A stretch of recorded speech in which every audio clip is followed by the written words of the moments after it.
What's up guys, I'm Boris and today we're going to talk about bird people.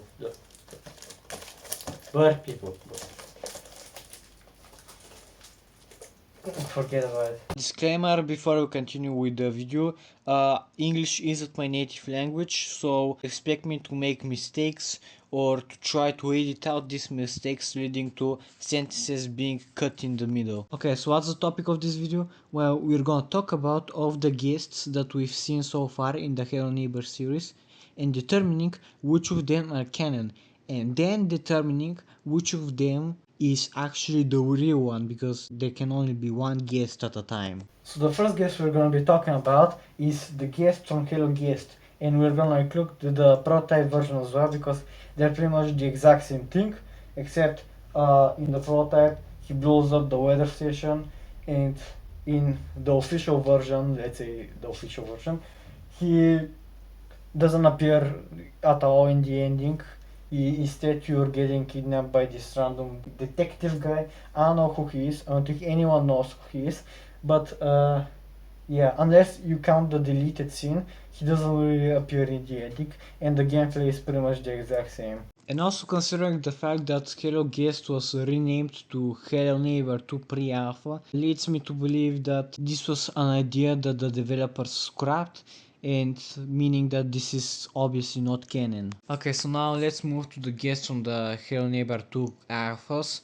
Now, of course, I'm not gonna repeat myself and say, oh, this is an alpha version, it's not canon because it's not the official game. We're gonna take a close-up at these versions of the guests and determining if they were canon or could be canon. Like, I'm not gonna be so black and white. The face is orange. You can't say that it's black and white when it has orange. Okay, so why in Hello Guest you were just a security guard guarding this rusty and almost abandoned amusement park? In the Hello Neighbor 2 alphas, you play as some sort of investigator who for some reason wants to get into the house of this Birdman and uncover what's in the attic. Now, I could be wrong, I don't remember the source where I got this information from, but apparently Nikita had said in an interview that the world in the Hello Neighbor 2 alphas was meant to be something of an imaginary or illusion world in the full game, like their future plan for the full game of Hello Neighbor 2, where the player will be an investigator, and while investigating the neighbor, they'll have these periods where they, I don't know, get over themselves or maybe hallucinate Raven books as being more distorted and abandoned, and the neighbor being replaced with the guest, which actually has these elements in the alphas. You can tell that some moments seem kind of weird, like some sort of psychological horror. Meanwhile, in Hell Never 2, there are actually these types of like dream sequences, but they have been changed and don't really have any connection with what was in Alpha 1 and Alpha 1.5. Next, the guest from Secret Neighbor. Now, I don't know much about Secret Neighbor, but considering that it's a multiplayer video game with skins and other cosmetic stuff, my guess is that it's not really canon due to the fact that it's theoretically possible two players to play as the exact same character, which doesn't make a lot of sense if the exact same person is in the same room twice. So yeah, that's not canon due to the fact that it's a completely customizable multiplayer experience. Next, the guests from Welcome to Ravenbrooks. Now yes, I know that they are the forest protectors and not actually the guests, and that they're just cosplaying as the guests, but I think it's important to mention them when you get back to the guests from the official Hello Neighbor 2. So, who are these people? Well, apparently they are some sort of like fanatic cult that believes in good and bad luck and intentionally put people into accidents thinking that it will grant them good luck. I don't know how this works, but it's time to talk about the guests on the official Hello Neighbor 2. Now, the guest appears actually just twice in the entire game. Once in the intro when you run away with your car and then he pops up in the middle of the road causing you to crash. And then he never appears in the game, which is pretty odd. That was meant to be his game. But anyways, a few years after the game released, they actually released a patch as a Halloween update to, you know, appease the fans and actually give them the guest. Now it's a good bonus level, it's cool. However, something that I cannot put out of my brain is the fact that the guest now has a cloak and he has this little like code badge, which we didn't saw him with that in the intro of the game, which leads me to believe that this is not him. This is more like an impersonator or some sort of like cult member due to the fact that he looks and sounds different. Could this be just an artistic choice? Yeah, probably. Could this be some sort of mistranslation between Nikita and Alexander? Yeah, that could be possible too. Am I still gonna put it in the tier list and roll with this theory? Of course I will. Before we continue with the next installment in the series, we need to go into the world of virtual reality. Hello Neighbor Search and Rescue is the first Hello Neighbor VR game, which takes place after Act 1 of Hello Neighbor 1, where Nicky's friends try to break into the neighbor's house and save him from the basement. Which, by the way, all of this is because he himself tried to break into the house and save Aaron from the basement. In the final act of the game, you get to play as Aaron, who is approached by the guest, and the guest proposes him an offer. Now, I don't really understand this offer because it's in the form of dolls, but I guess it means choose to be yourself or choose to join me. But anyways, Aaron chooses the guest doll, and through the use of this doll, I guess it's magical because you get to switch between Aaron and the guest. Now, what does switching to the guest does?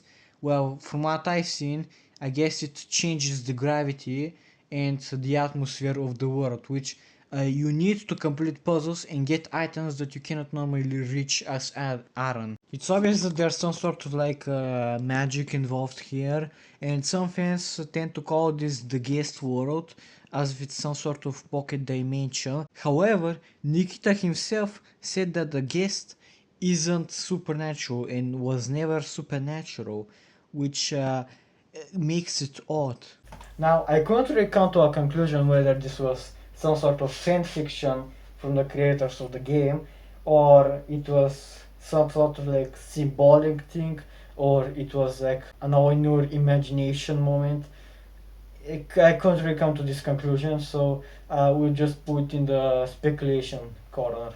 Damn, this virtual reality stuff is very realistic. I almost feel like as I was walking in real life. Where am I? What was that?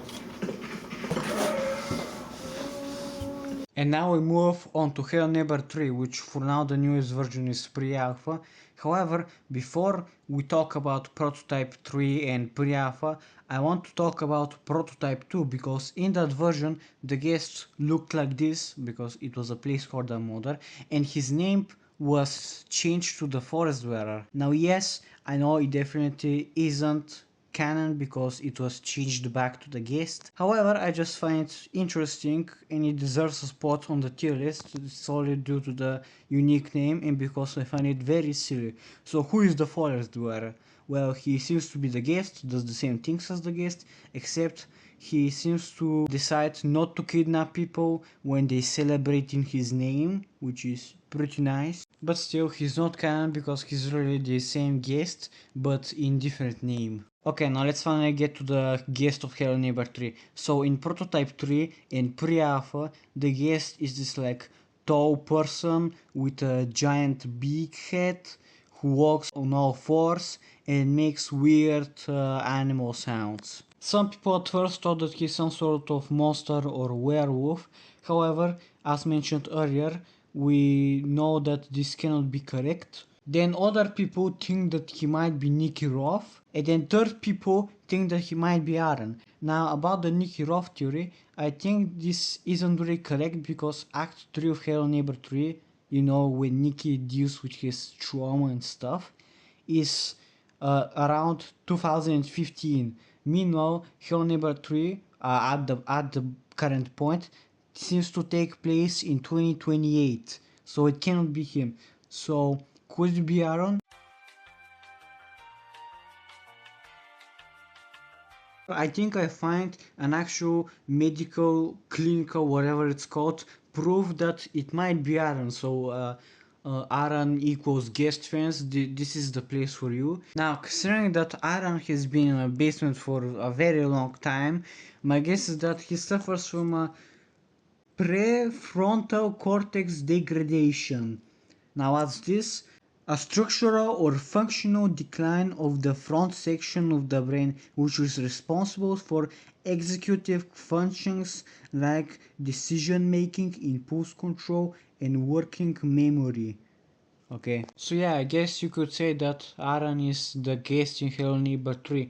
However, the question is he the real guest? Yeah, I guess he is, because all the previous Hello Neighbor games take place around the 80s or the 90s. Meanwhile, Hello Neighbor 3 takes place all the way in 2028.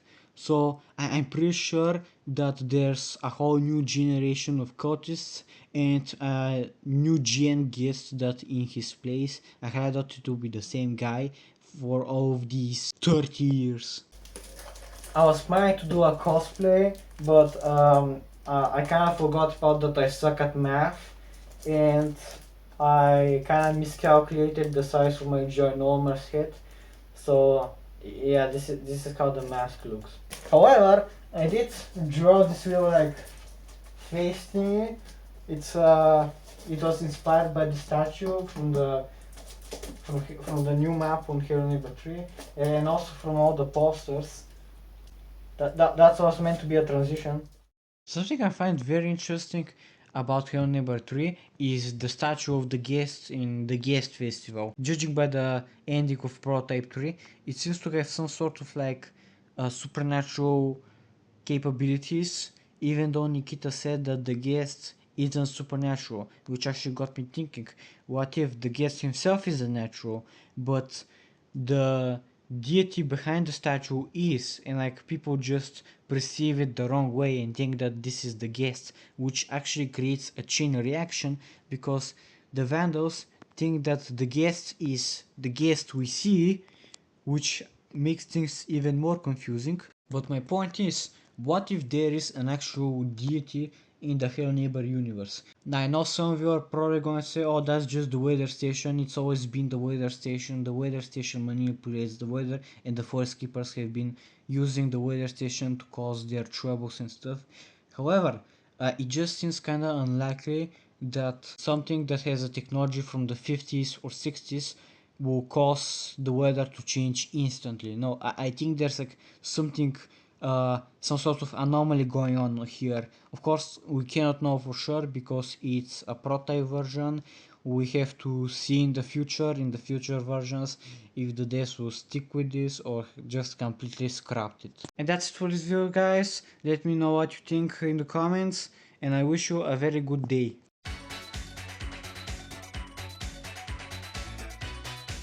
By the way, if we're counting the statue, we might as well count its scarecrow counterpart from Prototype 2,